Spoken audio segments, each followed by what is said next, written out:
Hello प्यारे बच्चों, सभी को मेरी तरफ से हमेशा की तरह जय श्री कृष्ण, राधे राधे। तो welcome to this amazing session of cheat series on set relation and functions. यानी कि आज के इस छोटे से लेक्चर में हम पढ़ने जा रहे हैं कि बताने जा रहे हैं रादर आपको कि कौन कौन से टॉपिक्स आपको पढ़ने हैं, या ऐसे कौन कौन से टॉपिक्स हैं जो ज्यादा इंपॉर्टेंट नहीं है, जिनको आप स्किप करना अफोर्ड कर सकते हैं। साथ ही साथ हम बात करने वाले हैं लेटेस्ट ट्रेंड्स की, यानी ऐसे आजकल जो प्रॉब्लम्स हैं, ऐसे कौन से टॉपिक्स हैं जिनसे प्रॉब्लम्स ज्यादा पूछे जा रहे हैं, किस वैरायटी के प्रॉब्लम्स आजकल ज्यादा प्रचलन में है जेईई मेंस में। और साथ साथ लास्ट में आपके लिए रखा गया है एक छोटा सा सरप्राइज, जहां हम डिस्कस करने वाले हैं आज का स्पेशल सवाल, यानी एक ऐसा सवाल जो आपको बहुत कुछ सिखा कर जाएगा, कुछ ना कुछ नया कॉन्सेप्ट देकर जाएगा।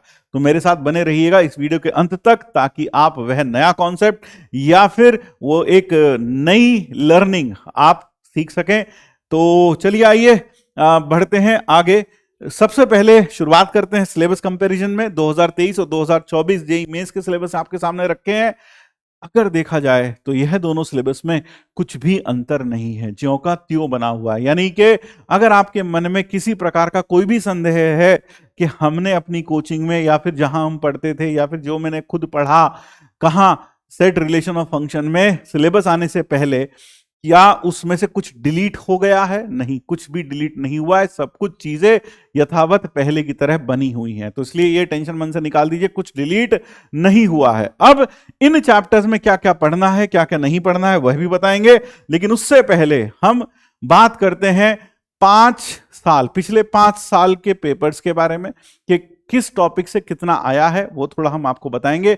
अगर 2019 से 2023 यानी पिछले 5 सालों की बात की जाए रिलेशन और सेट में, तो 100% सवाल आए हैं टाइप्स ऑफ रिलेशन और सेट थ्योरी में, खासकर वेन डायग्राम से। यानी कि वेन डायग्राम कहना चाहिए, और साथ में टाइप्स ऑफ रिलेशंस, यानी कोई रिलेशन कब सिमेट्रिक होता है, कब ट्रांजिटिव होता है, कब रिफ्लेक्सिव होता है, इन सब के ऊपर बेस्ड प्रॉब्लम्स बहुत आए हैं। और इस बात की हाई प्रोबेबिलिटी है कि आपको अपनी शिफ्ट में, अपने एग्जाम में इसके ऊपर डेफिनेटली एक प्रॉब्लम देखने को मिलेगा ही मिलेगा। नीचे कमेंट बॉक्स में मुझे जरूर बताइएगा कोई रिलेशन रिफ्लेक्सिव कब होता है, सिमेट्रिक कब होता है, और ट्रांजिटिव कब होता है। ट्रांजिटिव के लिए मैं एक बात आपको बता दूं इंपॉर्टेंट, अगर ए बी है, बी सी है, तो ए सी होना चाहिए। That is what transitivity says. यानी कि अगर ए बी हो सेट के अंदर, रिलेशन के अंदर, और बी सी हो, तो ए सी होना चाहिए। लेकिन अगर ए बी है और बी सी नहीं है, तब हम ए सी को नहीं ढूंढने वाले। यानी अगर ए बी है और बी सी है ही नहीं, तो ट्रांजिटिविटी ऑटोमेटिकली होल्ड कर जाती है, ट्रांजिटिविटी उस केस में फेल नहीं करती है। ये छोटी सी इंपॉर्टेंट बात मैंने आपको बताई। फिर बात करते हैं फंक्शंस की। फंक्शन में अगर देखा जाए तो फंक्शन में लगभग 38%, यानी पिछले 5 सालों में अगर 100 सवाल आए, उसमें 38% जो सवाल आए, यानी 38 जो सवाल आए वो आए domain, codomain, range of function से। Types of function, types of function में जहां पर लॉगरिथमिक फंक्शन हो गया, एक्सपोनेंशियल फंक्शन हो गया, ग्रेटेस्ट इंटीजर हो गया, फ्रैक्शनल पार्ट हो गया, इससे सवाल आए हैं। और ऑड इवन फंक्शन से लगभग 38 प्रॉब्लम्स आए हैं वहां से। फिर एक बहुत बड़ा चंक 27%, यानी 27 सवाल, 100 में से 38 तो यहां से आ गए, 27 आपको मिलेंगे क्लासिफिकेशन ऑफ फंक्शन से। यानी कोई फंक्शन 1 1 है, ऑन 2 है, मेनी 1 है, बाइजेक्टिव है, यह सब चीजों के जो किसी फंक्शन में क्लासिफिकेशन होता है, उसके ऊपर लगभग 27 सवाल पूछे गए हैं 100 में से। Remaining 20, some 20 and 15% problems have been asked from composite function and periodic function, functional equation and inverse of function. Definitely functional equation का इसमें सबसे ज्यादा योगदान है। फंक्शनल इक्वेशन से काफी सारे प्रॉब्लम्स, यानी इस 15% में भी मैक्सिमम प्रॉब्लम्स जो पूछे गए हैं वो फंक्शनल इक्वेशन से पूछे गए हैं। तो इसलिए फंक्शनल इक्वेशन जरूर पढ़ के जाइएगा।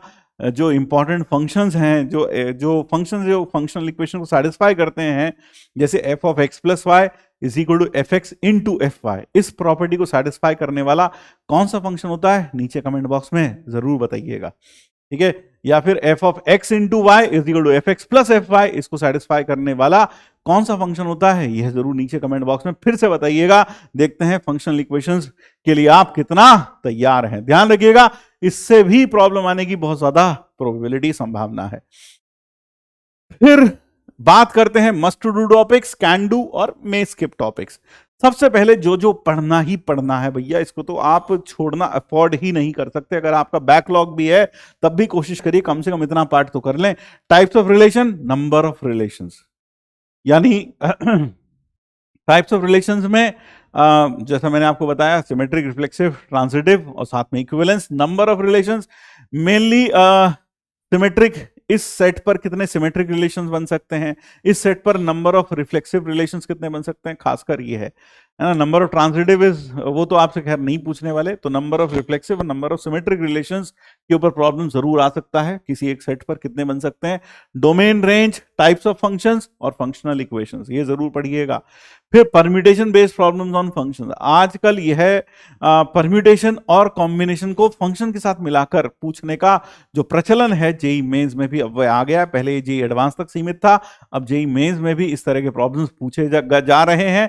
इनफैक्ट आप देखेंगे 2023 में इसके ऊपर काफी प्रॉब्लम्स आए हैं। फिर बात करें जो आपको अगर समय परमिट करता है तो जरूर पढ़ना चाहिए, इनवर्स ऑफ फंक्शंस। किसी फंक्शन का इनवर्स, उसके लिए कंडीशन क्या होती है कि कोई फंक्शन इन्वर्टेबल तब होता है जब वो बाइजेक्टिव होता है, 1 1 on 2 होता है। तो inverse of function, odd even function, number of solution based problems, यानी इसके कितने, इस इक्वेशन के कितने सॉल्यूशंस हैं, इस तरह के, इस function, that function is equal to 0 के कितने सॉल्यूशंस होंगे, इस तरह के प्रॉब्लम्स भी पूछे जाते हैं। फिर पीरियोडिसिटी बेस्ड प्रॉब्लम्स को आप छोड़ सकते हैं, क्योंकि पिछले 21 सालों में सिर्फ 4 प्रॉब्लम्स पूछे गए हैं। 21 सालों में 4 प्रॉब्लम्स पूछे गए हैं पीरियोडिक फंक्शन से। तो पीरियोडिक, कई बच्चे बहुत ज्यादा सेंसिटिव होते हैं, मतलब इसको लेकर काफी संजीदा होते हैं पीरियोडिसिटी को लेकर, तो आपको पीरियोडिसिटी मालूम होना चाहिए क्या है, लेकिन उसमें बहुत ज्यादा अंदर तक डीप जाने की आपको जरूरत नहीं है अगर आपके पास समय नहीं है। लेकिन ध्यान रखिएगा, अगर पढ़ना तो वैसे सभी कुछ चाहिए, ध्यान रखिए कि कंटिन्यूअस स्टडी एंड जो पूरा साल की जो स्टडी है, डेफिनेटली हम उसे हमेशा ज्यादा प्रेफर करते हैं as compare to last minute में जो आपको टिप्स देते हैं यहाँ पर। वो डेफिनेटली वो एक फायर फाइटिंग का काम जरूर करते हैं, लेकिन nothing can replace continuous effort, continuous study through out the year, ये बात ध्यान रखिएगा। फिर उसके बाद आज के लेटेस्ट ट्रेंड्स की बात करें, किस तरह के प्रॉब्लम ज्यादा आ रहे हैं जेईई मेंस में। सबसे पहले question based on number of elements in relation is the latest trend. इस रिलेशन में कितने एलिमेंट्स आएंगे, जैसे यहां पर इस रिलेशन में कितने एलिमेंट्स आने वाले हैं, यहां a1 लेस देन b2 है, b1 less than equal to a2 है, तो आप हमें बताइए इस रिलेशन में कितने एलिमेंट्स आएंगे। इसी तरह से यहां पर देख लीजिए, यहां भी इसी तरह का कोई एक सवाल है जहां आपसे पूछा गया इस रिलेशन में कितने एलिमेंट्स आएंगे। तो आजकल सिर्फ टाइप्स ऑफ रिलेशन पर सवाल नहीं आ रहे, बल्कि इस पर भी सवाल आ रहे हैं कि इस पर्टिकुलर रिलेशन में कितने एलिमेंट्स आएंगे। फिर question based on types of relations, तुम्हारी शिफ्ट में पक्का आएगा, यानी ये मानकर चलिए आपकी शिफ्ट में एक सवाल तो आपको मोस्ट प्रोबेबली यहां से देखने को मिलेगा ही मिलेगा, बेस्ड ऑन क्लासिफिकेशन, ठीक है ना। फिर इसके बाद question based on functional equation, ये तो हमेशा से ट्रेंड में है और ये पूछा भी जाता है, तो हो सकता है आपके एग्जाम में डेफिनेटली इसके ऊपर कोई ना कोई प्रॉब्लम जरूर आपसे पूछा जाए। अब क्वेश्चन बेस्ड में परम्यूटेशन, भाई ये सबसे इंपॉर्टेंट है। ये 2023 में मैंने आपको बताया इसके ऊपर प्रॉब्लम्स काफी पूछे गए हैं, जहां जैसे कि ABCD है, एक सेट R है, एक सेट S है, total number of functions from R2 है सच दैट FA की वैल्यू 1 नहीं है, बाकी कुछ भी हो सकती है। तो ऐसे कितने फंक्शंस यहां पर बनेंगे, हमने यहां उसका आंसर भी लिख रखा है, नीचे कमेंट बॉक्स में आप इसे अटेम्प्ट कर ले और फिर मुझे बताएं ये सवाल आपसे हुआ या नहीं हुआ। फिर इसी तरीके से यहां पर भी आप देख रहे हैं एक और क्वेश्चन है based on permutation and combination, यानी कुल मिलाकर यहां पर 2, 4, 6 और 8 सवाल मैंने आपके लिए यहां रखे हैं। 8 4 32। आप मुझे यह 8 के 8 सवाल अभी बिना वक्त गवाए अटेम्प्ट करिए और मुझे बताइएगा नीचे कि 32 में से आपका स्कोर क्या रहा। ध्यान रखिएगा, गलत, यहां हालांकि आंसर लिखे हुए हैं, गलत के लिए आप अपने आप को -1 जरूर दीजिएगा and then you tell me the final score. अब जो देखने वाला आज का स्पेशल सवाल है वो है यह 2023 6 अप्रैल को आया, अननोटिस्ड चला गया होगा कई लोगों के नजरों से।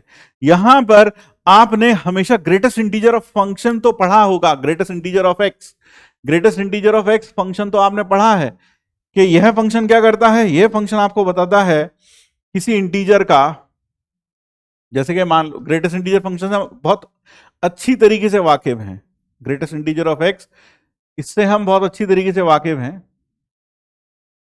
आपको पता है अगर एक्स इंटीजर होता है तो इसका आंसर आपको पता है, अगर एक्स इंटीजर होता है तो आंसर एक्स ही आ जाता है, एक्स बिलोंग्स टू इंटीजर। और अगर एक्स इंटीजर नहीं होता है, x does not belong to integer, तो इस केस में आंसर आता है एन, क्योंकि उस केस में एक्स दो कॉन्जिक्यूटिव इंटीजर्स के बीच में आता है, एन और एन प्लस वन। तो this is greatest integer function. लेकिन अब एक स्मॉलेस्ट इंटीजर फंक्शन भी होता है जहां पर denotes the smallest integer greater than और इक्वल टू। यह फंक्शन क्या होता है, इसको ऐसे डिनोट करते हैं, this is the function and this function is equal to x. अगर एक्स इंटीजर है, अगर एक्स क्या है, इंटीजर है, तो आंसर एक्स ही आ जाता है। और अगर एक्स इंटीजर नहीं है, if x does not belong to integer, तो इस केस में जो आंसर आता है वो एन नहीं बल्कि एन प्लस वन आता है, बल्कि एन प्लस वन आता है। यानी कि मैं कह सकता हूं कि अगर एक्स इंटीजर है तो यहां पर smallest integer function is greatest integer function also, दोनों की वैल्यू सेम होती है। और अगर एक्स इंटीजर नहीं होता है तो उस केस में जो वैल्यू आती है वो आती है greatest integer of x plus one के बराबर, ये वैल्यू आती है। तो कहने का मतलब है smallest integer function is equal to greatest integer function if x is an integer and if x is not an integer it is greatest integer function plus one. यानी देखा जाए तो ग्रेटेस्ट इंटीजर फंक्शन अगर आपने पढ़ लिया तो smallest integer function भी आपने पढ़ लिया, क्योंकि वही सारी प्रॉपर्टीज यहां कैरी आउट, कैरी ओवर हो जाएंगी। तो ध्यान रखिएगा, जेईई मेंस 2023 में 6 अप्रैल को इसके ऊपर सवाल आया था, हो सकता है 2024 में भी इसके ऊपर आपको अपनी शिफ्ट में कोई प्रॉब्लम देखने को मिल जाए। यहां पूछा है कि इसकी डोमेन और रेंज के बारे में पूछा, F x is equal to, तो F x is equal to यहां लिखा है 1 upon square root of smallest integer of X minus X. तो क्लियरली हम एक कह सकते हैं एक्स इंटीजर नहीं हो सकता, clearly x does not belong to integer. क्यों? बिकॉज अदरवाइज क्या हो जाएगा, smallest integer of x will be equal to x and denominator becomes zero, denominator will be zero. और जब डिनोमिनेटर जीरो हो जाएगा तो 1 अपॉन जीरो डिफाइंड नहीं होगा। तो अगर एक्स इंटीजर नहीं है, therefore x does not belong to integer implies smallest integer will be equal to greatest integer x plus 1. So this becomes 1 upon square root of greatest integer of x plus 1 minus x. So this can be written as 1 minus x minus greatest integer of x. और आपको मालूम हुआ x minus greatest integer of x जो होता है वो होता है फ्रैक्शनल ऑफ x, तो 1 माइनस फ्रैक्शनल ऑफ x आ गया।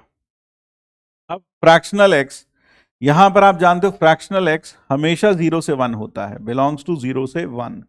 जीरो वैल्यू आती है इंटीजर पर, लेकिन क्योंकि यहां x इंटीजर नहीं है इसलिए 0 पर ओपन लगाया हमने, क्योंकि फ्रैक्शनल x की वैल्यू 0 आती है जब x इंटीजर होता है, तो यहां x इंटीजर नहीं है तो इसलिए 0 नहीं आएगा।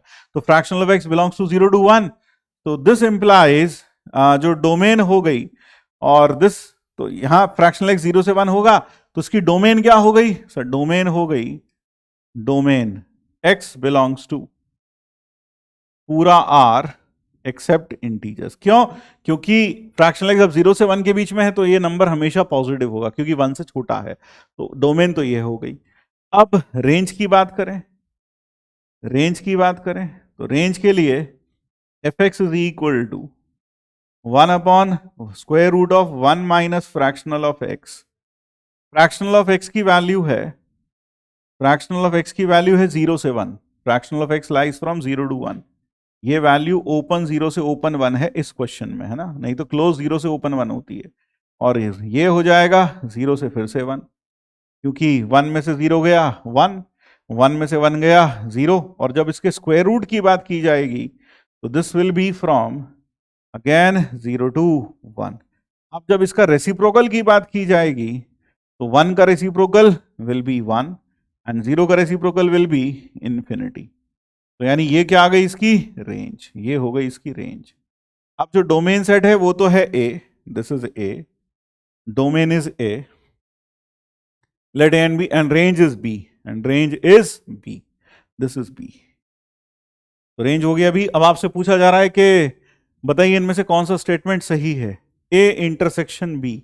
अगर मैं ए इंटरसेक्शन बी की बात करूं, ए इंटरसेक्शन बी की बात करूं, तो A intersection B will be equal to, intersection में 1 से इंफिनिटी आएगा और इसमें बीच में सारे इंटीजर्स हट जाएंगे, यानी सारे नेचुरल नंबर्स हट जाएंगे, minus N. A intersection B is 1 से इंफिनिटी माइनस एन। अगर ए यूनियन बी की बात करूं, A union B, A union B की अगर बात की जाए तो इसमें है R minus integers, R minus integers, और फिर यूनियन 1 से इंफिनिटी। यहां लिखा हुआ है, यहां लिखा हुआ है आंसर 1 से इंफिनिटी आएगा यूनियन करके, no that is wrong, is not equal to 1 से इंफिनिटी, क्योंकि इसके बीच में जब हम यूनियन करेंगे, इनको मिलाएंगे, तो आंसर जो आएगा डेफिनेटली 1 से इंफिनिटी से बड़ा ही आएगा, क्योंकि इसमें फिर जीरो भी, जैसे यहाँ पर हाफ आ जाए, हाफ आ जाएगा, 1/3 आ जाएगा, 1/4 भी आ जाएगा, माइनस वाले नंबर्स भी आएंगे, -2/3, -5/7, इस तरह के नंबर्स भी इसके अंदर आ जाएंगे। तो ए यूनियन भी डेफिनेटली 1 से इंफिनिटी नहीं है, तो only statement S1 is true, therefore the correct answer in this case is Bombay. Bombay is the correct answer. तो डेफिनेटली आपको इससे एक नया कॉन्सेप्ट सीखने को मिला, जिसे हम कहते हैं स्मॉलेस्ट इंटीजर फंक्शन। और ध्यान रखिएगा, ये होता है ग्रेटेस्ट इंटीजर x + 1, अगर x इंटीजर नहीं है, और अगर x इंटीजर है तो ग्रेटेस्ट इंटीजर x के ही बराबर हो जाता है। तो that is all from my side as of today. Thank you and bye bye. फिर मिलते हैं अगली क्लास में।